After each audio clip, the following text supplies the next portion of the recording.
Introduction. The weight you carry. There are things you carry that you did not choose to pick up. Resentments from old injuries that have long since healed on the surface but not below. Regrets about roads not taken, choices made badly, time lost in the wrong directions. Expectations of yourself built from other people's standards, internalized so thoroughly that they feel like your own. Relationships that ended but whose damage continues.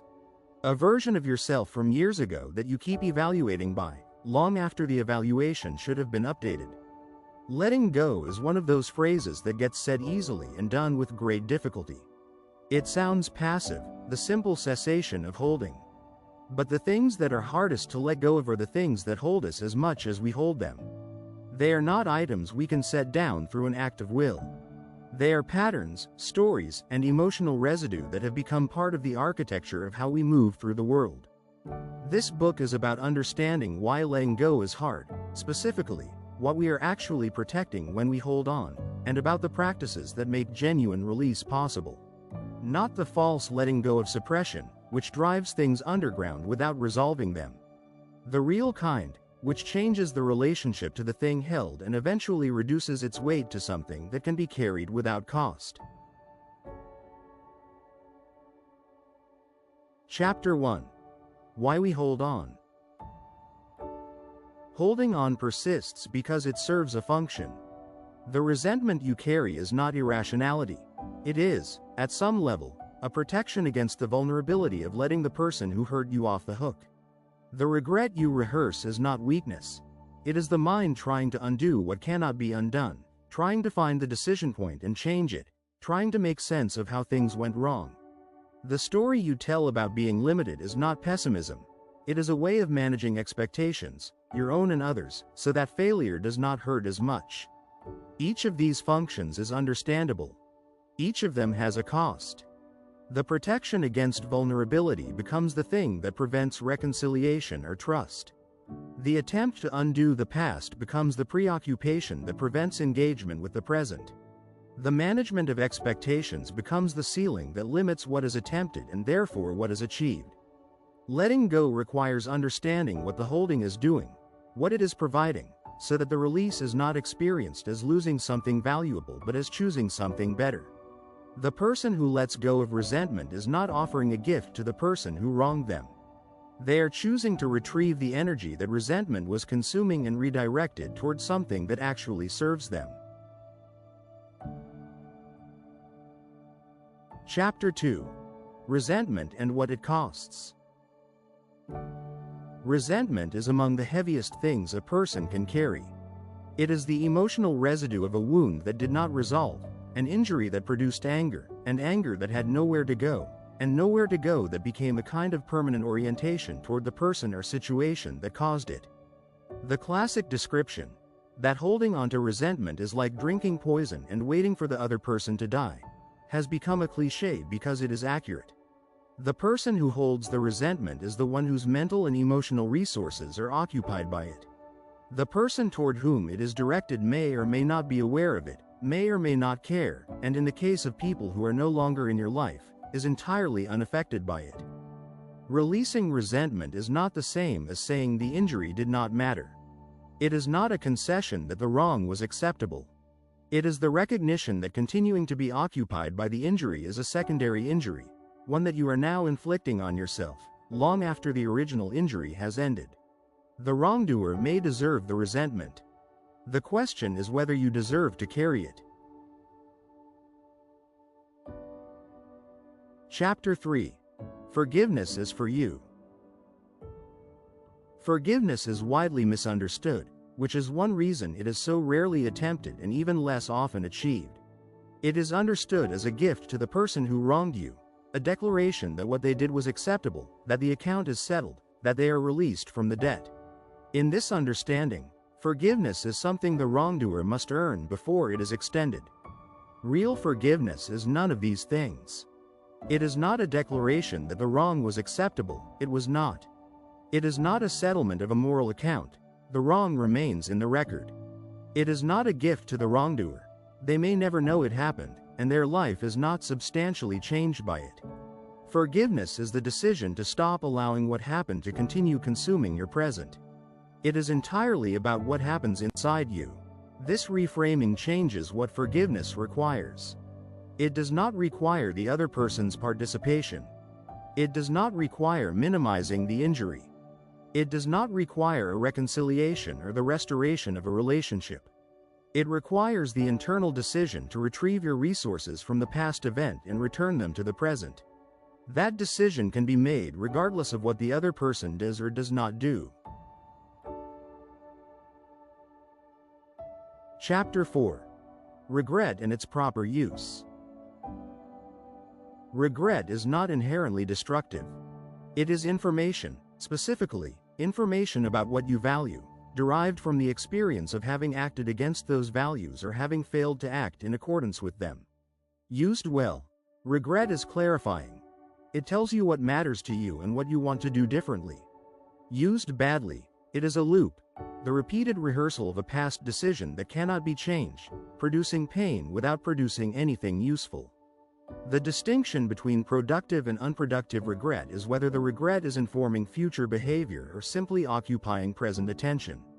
If the regret about a past choice has changed how you approach similar choices going forward, it has served its purpose. If the regret about a past choice is still actively occupying you years after any possible learning has been extracted, it has become a habit of pain rather than a source of wisdom. The healthy relationship with regret involves making the extraction explicit. What does this regret tell me about what I actually value? What would I do differently, knowing what I now know? And having extracted those answers, what does it serve to continue rehearsing the situation? The honest answer to that last question is usually nothing. The extraction is complete. What remains is habit, not function. Chapter 5. The stories that limit you. Among the things hardest to let go of are the stories we tell about ourselves, and specifically the limiting ones.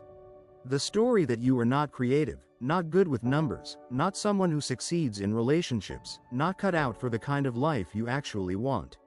These stories are easy to mistake for accurate self-knowledge. They often originated as someone else's assessment, absorbed at a time when you were not yet equipped to evaluate it critically. The limiting story is maintained by selective evidence. The moments that contradict it are discounted or forgotten. The moments that confirm it are cataloged and rehearsed. The story becomes a lens that distorts the evidence rather than a conclusion drawn from it. Letting go of limiting stories is not the same as replacing them with flattering ones. It is the more modest work of loosening their grip, of holding them as hypotheses rather than certainties, of actively looking for the evidence that does not fit them, of choosing behavior that is inconsistent with them and observing what happens. The story that gets contradicted repeatedly enough eventually loses its hold. The grip weakens through disconfirmation, one instance at a time. Chapter 6. Relationships you've outgrown. Some of what holds people back is a relational holding on, the maintenance of relationships that no longer serve, or never did, out of obligation, habit, guilt, or the fear of what releasing them would mean about you as a person. Not every relationship that ends well ends. Some people grow in different directions and find themselves with less and less in common until the relationship is maintained mostly by history rather than by any present-day resonance. Some relationships are actively draining. The chronic complaint, the persistent negativity, the relationship in which you are consistently giving and receiving nothing in return. Both kinds are worth examining honestly. Letting go of relationships does not always mean ending them. It sometimes means adjusting the level of investment, the time, the emotional energy, the availability, to match what the relationship actually provides rather than what it once provided or what you hoped it would. The relationship that is allowed to find its natural level, rather than maintained at an artificial one through effortful investment, often reveals what it actually is, which is information worth having. Chapter 7. Old versions of yourself. One of the strangest things to hold on to is an old version of yourself. A past self whose limitations, failures, or choices you continue to hold against the person you are now. The teenager who made a bad decision that still produces shame in the adult. The younger adult who wasted years that still feel present as loss. The earlier version who hurt people or failed at things that the current version would not hurt or fail at. Continuity of identity is real. There is a genuine sense in which you are the same person who did those things. But continuity of responsibility is less clear. The person you are now is not the person who made those choices. You have more information, more experience, different values, different capacities.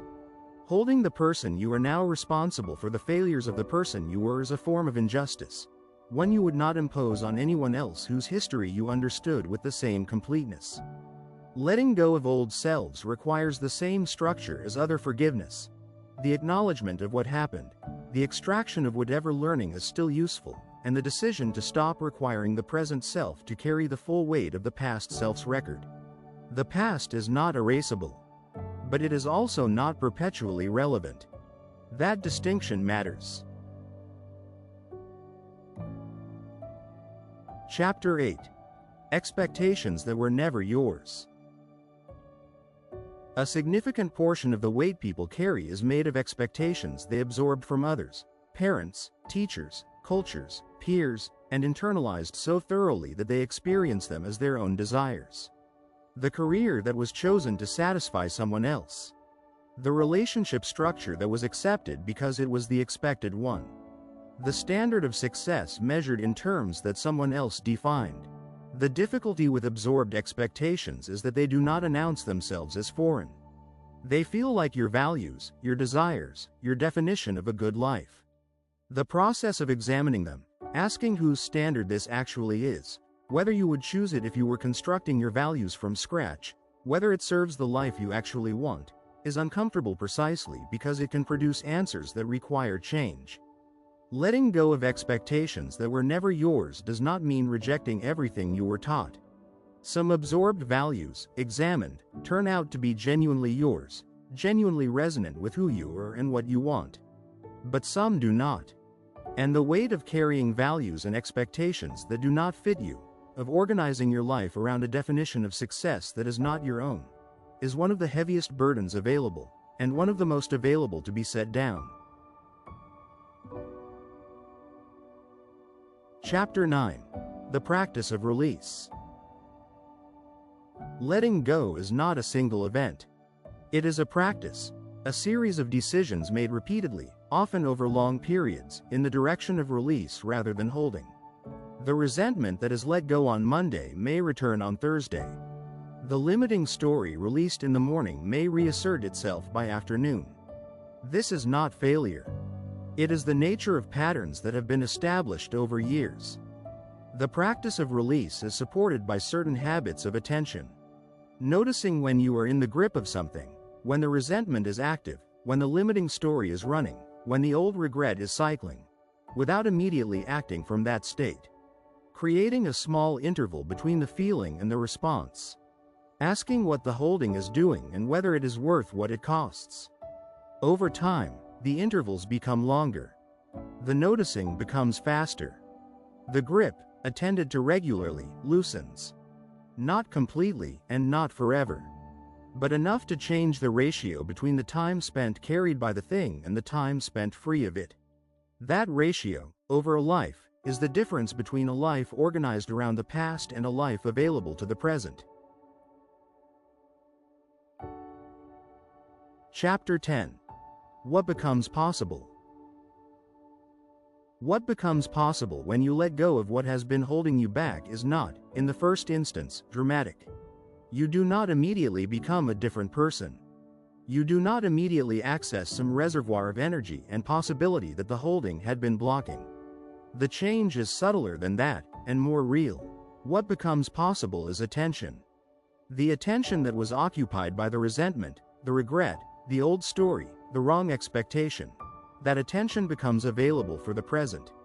And the present, attended to, reveals things that the preoccupation with the past was obscuring. Relationships that were available but not seen. Opportunities that were present but not noticed. A sense of who you actually are, underneath all the things you were carrying, that had been inaccessible beneath the weight. This is the real case for letting go. Not that it resolves the past, it does not. Not that it erases the weight, some of it will return. But that it makes the present more available. And the present, more available, is the only place where anything you actually want is reachable. Conclusion. The lighter version. There is a lighter version of your life available. Not a perfect life, not a life without difficulty or loss or the ordinary hardships that come to everyone. But a life carrying less of what no longer needs to be carried. Less resentment held for its own sake. Less regret rehearsed past the point of usefulness. Fewer stories told about limitation that have not been recently examined. Fewer expectations honored that were never actually yours. Access to that lighter version does not require a dramatic reckoning or a single moment of release. It requires the regular, unglamorous practice of noticing what you are carrying, examining whether it is earning its keep, and choosing, repeatedly, imperfectly, over time, to set down what is not. The weight you are carrying right now is not fixed. It is a current state, arrived at through a series of choices that were mostly not conscious. Different choices are available. The lighter version is not somewhere else. It is the natural consequence of choosing differently, not once, but enough times for the difference to accumulate into something that changes the texture of an ordinary day. Key takeaways.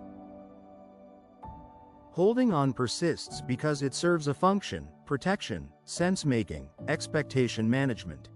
Understanding the function makes release a matter of choosing something better, not simply stopping. Resentment's cost is paid by the person holding it. The wrongdoer is unaffected. Releasing resentment is not a concession, it is the retrieval of resources that resentment was consuming. Forgiveness is not about the wrongdoer. It is the internal decision to stop allowing what happened to consume your present. It requires no participation from the other party. Regret is useful when it informs future behavior. When the learning has been extracted, continued rehearsal is a habit of pain, not a source of wisdom. Limiting stories are maintained by selective evidence. Loosening their grip requires actively collecting disconfirming evidence and behaving inconsistently with them. Letting go of old selves means acknowledging what they did, extracting what is still useful, and stopping the current self from perpetually carrying the full weight of the past self's record. Expectations absorbed from others feel like your own desires. The examination that distinguishes genuine values from absorbed ones is uncomfortable and often worth it. Letting go is a practice, not an event. The grip loosens through repeated choosing, not through a single act of will. A note at the end. Whatever you have been carrying it for a reason. The reasons are real. They do not require you to continue. The thing you have been holding longest is probably not the thing most worth holding. The things most worth holding are usually lighter: attention, affection, commitment to what actually matters. The heavy things are mostly old protection, long past the threat that made them necessary. You do not have to figure out everything at once. You can set one thing down today. Not forever, not perfectly. Just today. Tomorrow the question is available again. Over enough todays, the answer changes the weight of the life you are living. That is more than enough to be getting on with.